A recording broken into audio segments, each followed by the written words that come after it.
الرحيم السلام عليكم ورحمة الله وبركاته. عيد مبارك دمان ummadda Soomaaliyeed meel kasta joogtaan anigoo xogayaha guud ee xisbiga Gurmud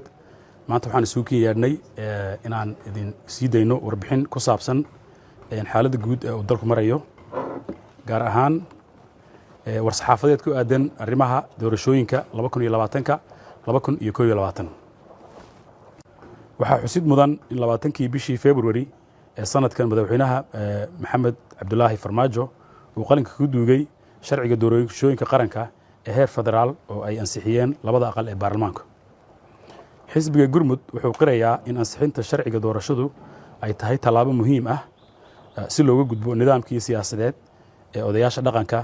iyo orgooyinka beelaha loona gudbo nidaam muwaadiniintu cod ugu yeeshaan masiirka dalka hase ahaatee laga gaabiyey habraaca lagama maarmaanka u ah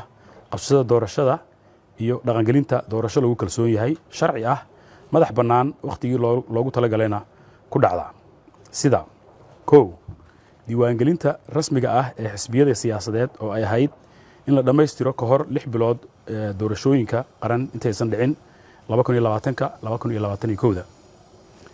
number 2 astaynta goobaha doorashooyinka iyo maareynta farsamada doorashada qof iyo cod ah sida qorsheynta iyo isticmaalka tiknoolajiyada biometric xilliga diiwaangelinta oo waqti badan dhaqaale iyo tababar badan u baahnayd. lambarka 3 maqnaanshaha Somaliland oo muhiim u ah diiwaangelinta una baahnayd xal siyaasadeed oo adag ilaa iyo haddana aysan dhicin wax wada hadal labada dhinac ah oo suurtagelisa diiwaangelinta codbixiyayaasha. number 4 wada shaqayn la'aanta dawladda dhexe iyo dawlad goboleedyada iyo khilaafka ku salaysan dastuurka iyo nidaamka federaaleynta dalka oo aan weli xal loo helin.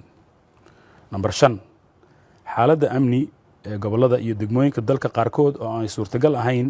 in la sameeyo diiwaangelin maadaama aan la sugi karin ammaanka codbixiyayaasha. number 6 guddiga amniga doorashooyinka guud oo ay ahayd in la dhiso October 2019kii sida ku xusan is-afgaradkii heshiiska isla xisaabtanka dawladda federaalka Soomaaliya maamul goboleedyada iyo deeq bixiyayaasha ama waxa loo yaqaan 2020 Mutual Accountability Framework oo aan weli la meel marin. number 7 xisbiyada siyaasadda ururada bulshada rayidka ah iyo warbaahinta oo doorkoodii la laalay amaba aan qayb ka ahayn geedi socodka doorashada 2020ka 2021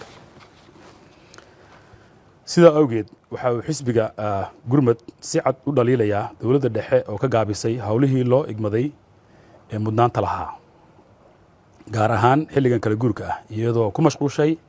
in la caburiyo ama loo cagajugleeyo cid walba oo ka aragti duwan ama ay dareento inay khatar ku tahay damaceeda siyaasadeed